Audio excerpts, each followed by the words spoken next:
जरा इमेजिन कीजिए, मतलब सोचकर देखिए, एक स्टूडेंट है जो वीकेंड पे आराम से बैठकर इंटरनेट के जरिए एकदम एडवांस्ड एआई कोडिंग सीख रहा है।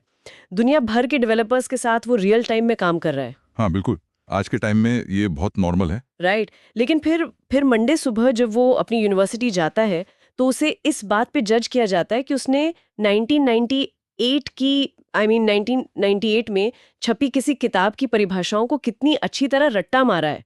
एग्जैक्टली और यहीं से सारी प्रॉब्लम शुरू होती है। वही तो, एक तरफ भविष्य की वो तेज रफ्तार है और दूसरी तरफ हमारी इन दशकों पुरानी व्यवस्था।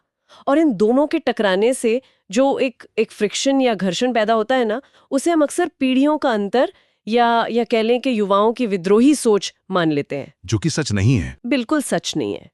तो क्या ये सच में जेनरेशन गैप है या फिर ये किसी बहुत बड़ी ढांचागत विफलता, किसी स्ट्रक्चरल फेलियर का संकेत है? आज के हमारे इस डीप डाइव में हम ठीक इसी सवाल के पर्दे खोलने वाले हैं। और ये पर्दे खोलना आज के समय की सबसे बड़ी जरूरत है। हाँ, और आज हमारे पास इस विषय पर बात करने के लिए लेखक संदीप चौहान की 3 बेहद दिलचस्प किताबों का विश्लेषण है। The 8 laws of growth, structural diagnosis of Gen Z realism और चौहानिज्म। हमारा जो मिशन है आज, वो इन किताबों के कोर सिद्धांतों को जोड़कर आधुनिक सभ्यता और हमारे रोजमर्रा के मानसिक तनाव का एक स्ट्रक्चरल डायग्नोसिस यानी संरचनात्मक निदान करना है।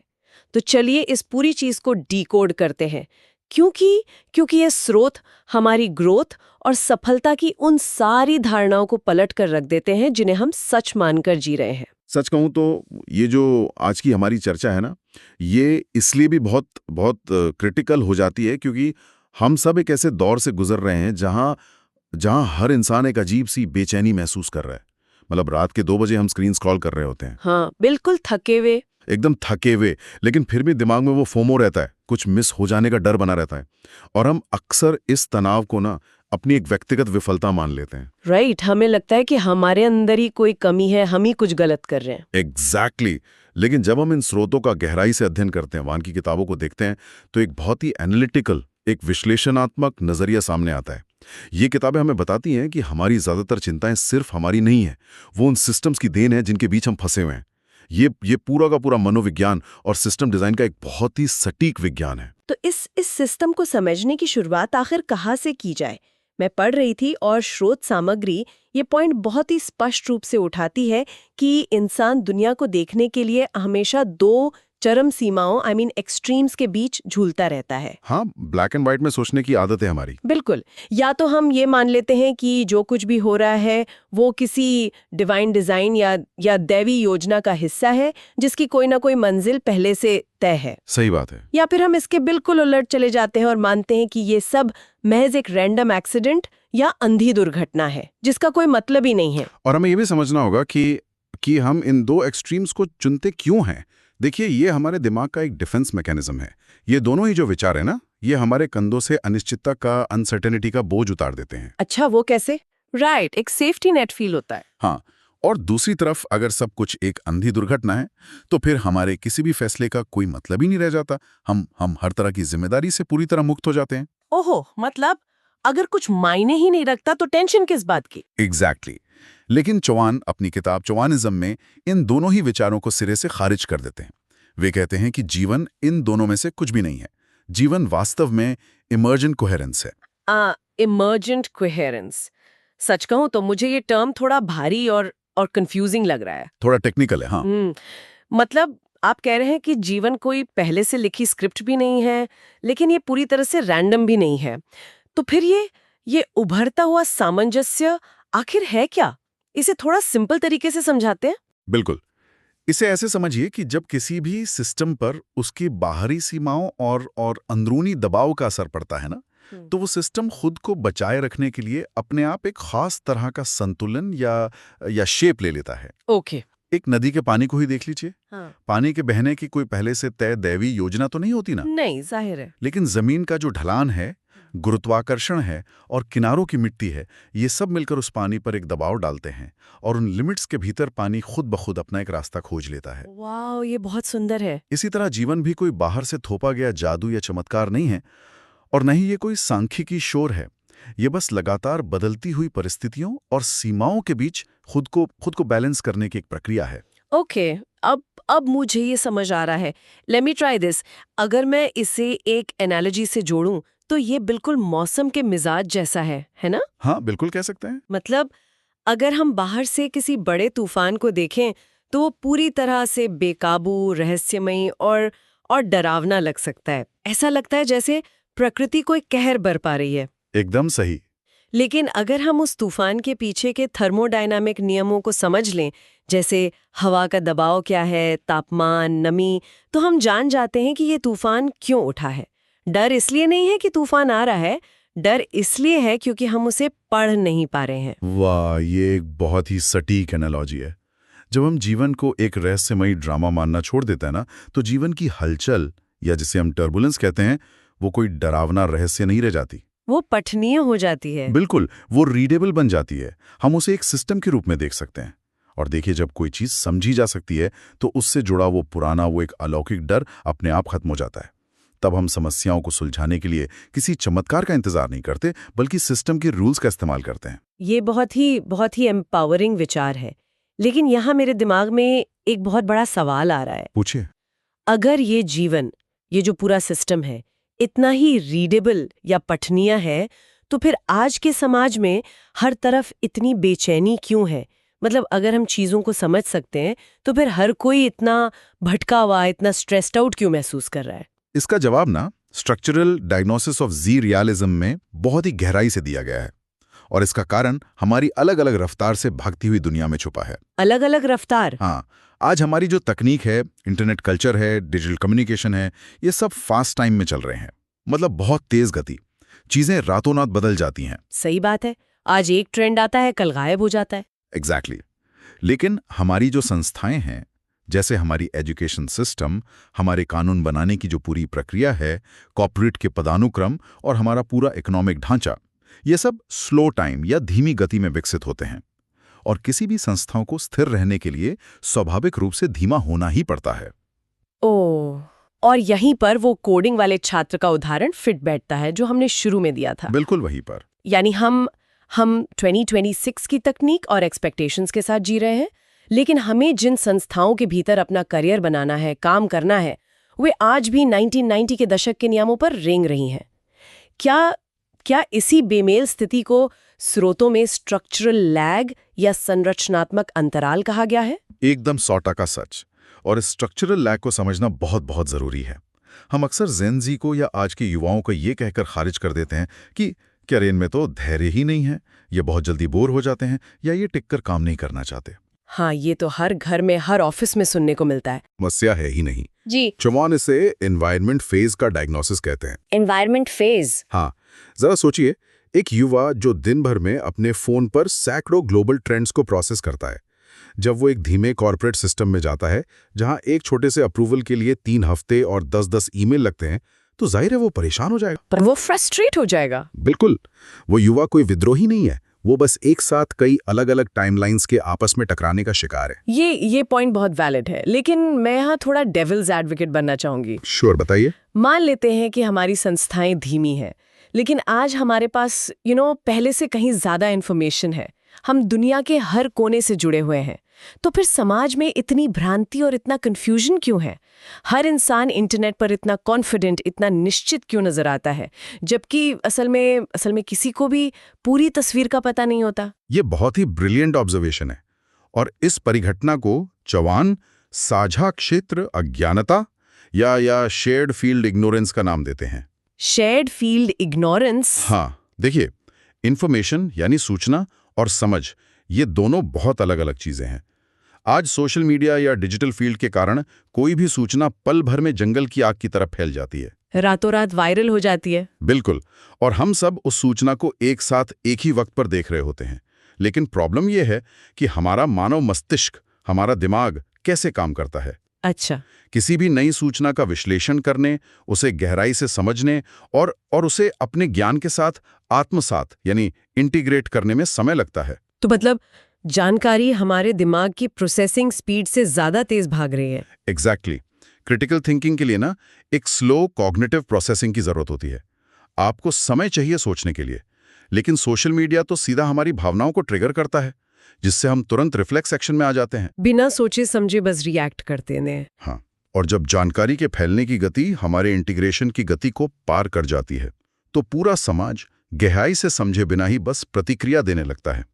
और जब लाखों लोग एक ही बात पर बिना समझे बस एक दूसरे को देखकर रिएक्ट करते हैं, तो वो एक कलेक्टिव कॉन्फिडेंस का रूप ले लेता है। वाह, मतलब हम सब एक साथ कॉन्फिडेंटली गलत हो सकते हैं। बिल्कुल, ये किसी एक व्यक्ति की बेवकूफ़ी नहीं है, ये एक पूरे सिस्टम का फेलियर है।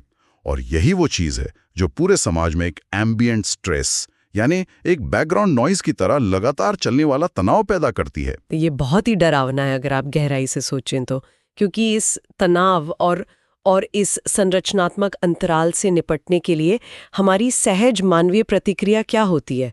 हम और तेज भागने की कोशिश करते हैं। हम मसल करते हैं। हाँ, वो हसल कल्चर। हम सोचते हैं कि अगर हम अपनी नौकरी बदल लें, शहर बदल लें, स्टार्टअप की फंडिंग बढ़ा लें या बस और ज्यादा मेहनत करें तो हम इस गैप को भर देंगे। लेकिन द 8 लॉज ऑफ ग्रोथ में ये बहुत स्पष्ट रूप से बताया गया है कि ये हसल कल्चर और विकास की हमारी ये जो परिभाषा है, ये पूरी तरह से दोषपूर्ण है। हम सिर्फ विस्तार को ही विकास मान लेते हैं। और सच बताऊं तो ये आधुनिक दुनिया का सबसे बड़ा भ्रम है। सिर्फ आकार में बड़ा होना या ज्यादा हासिल कर लेना ग्रोथ नहीं है।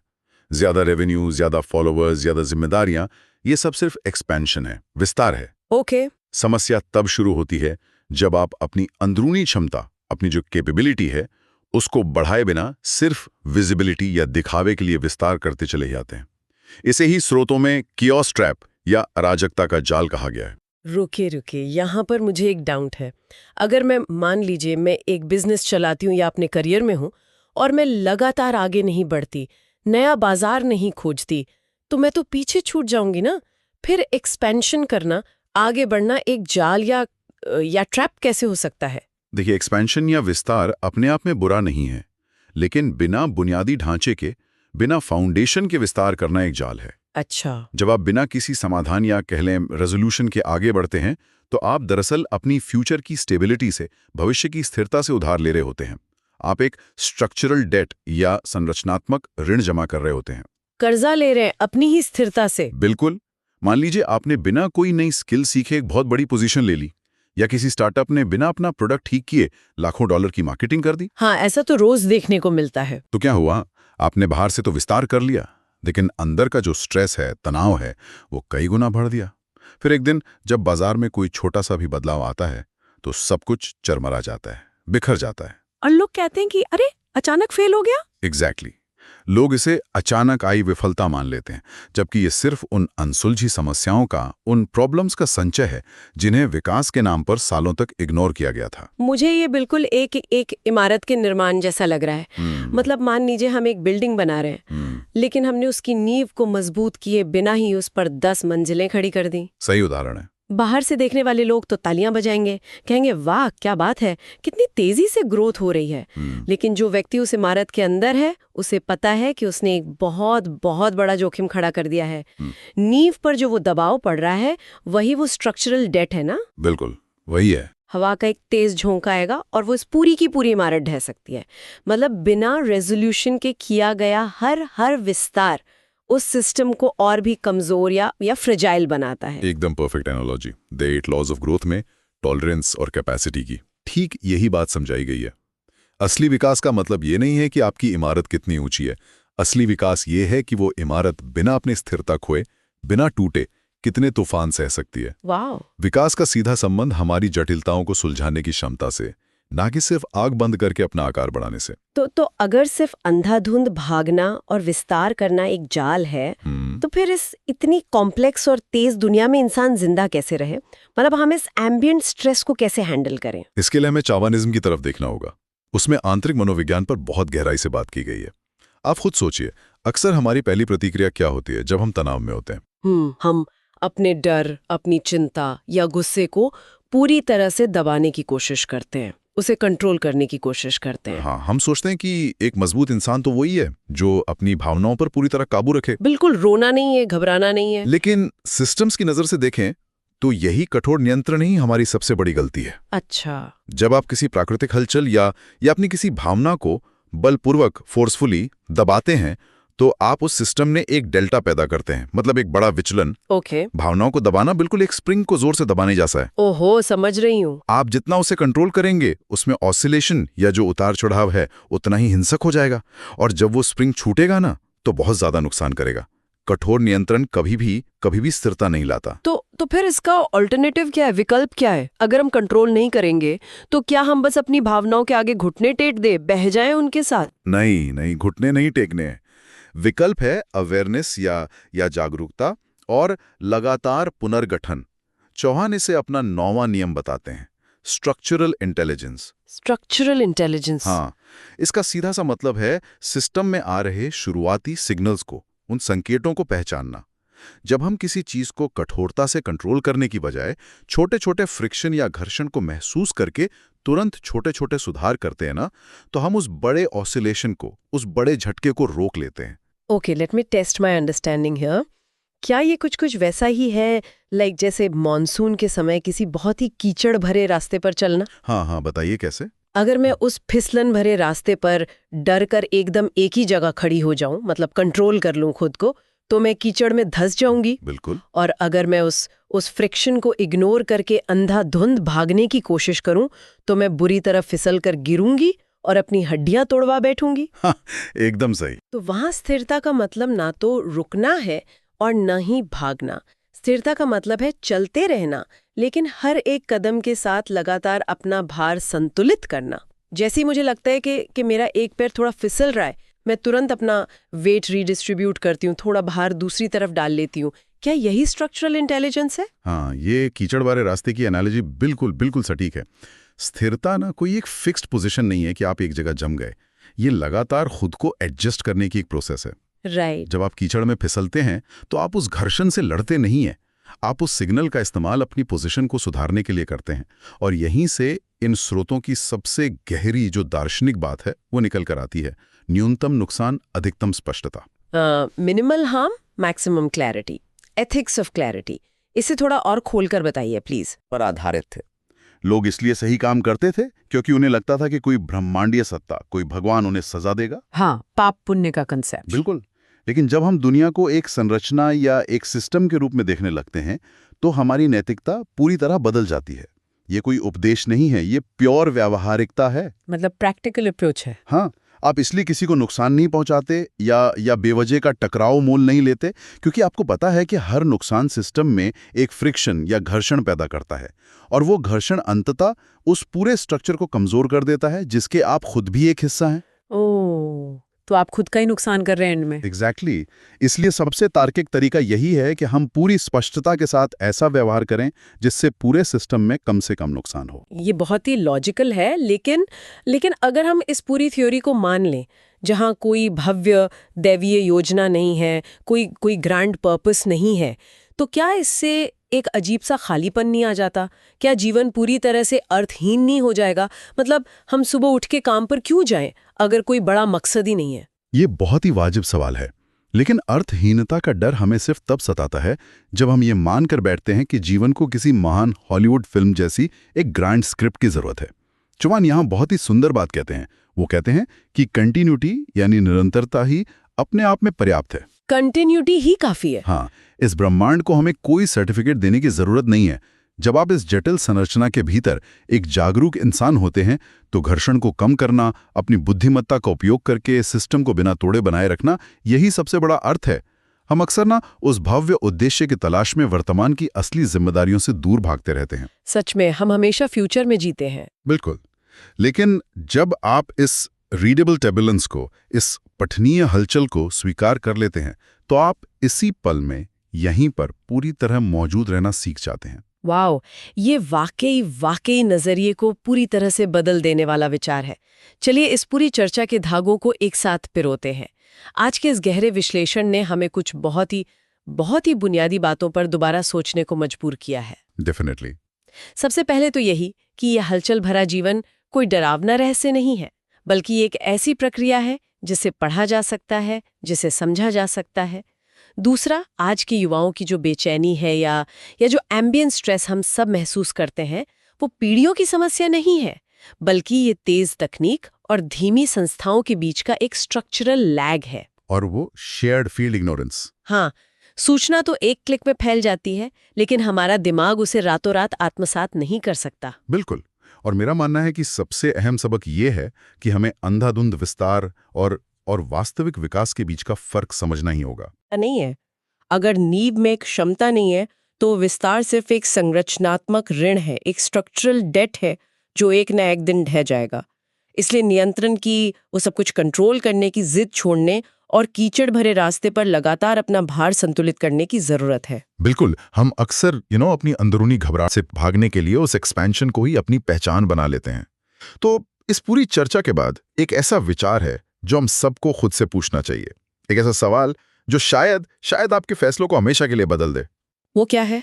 अगर ये सच है कि जीवन में कोई पहले से तय किया हुआ भव्य उद्देश्य नहीं है और हमारी सफलता सिर्फ इस बात पर निर्भर करती है कि हम अपनी वर्तमान सीमाओं और संरचना के भीतर कैसे तालमेल बिठाते हैं, तो जरा रुक कर सोचिए, क्या आज हम वास्तव में अपनी क्षमता को मजबूत कर रहे हैं, या हम सिर्फ उस शोर और दिखावटी विस्तार की अंधी दौड़ में भाग रहे हैं जिसे ये दुनिया प्रगति समझती है? क्या हम उस इमारत की नींव को गहराई दे रहे हैं या बस एक कमजोर ढांचे पर एक के ऊपर एक मंजिल बनाते जा रहे हैं? इस पे जरूर विचार करें।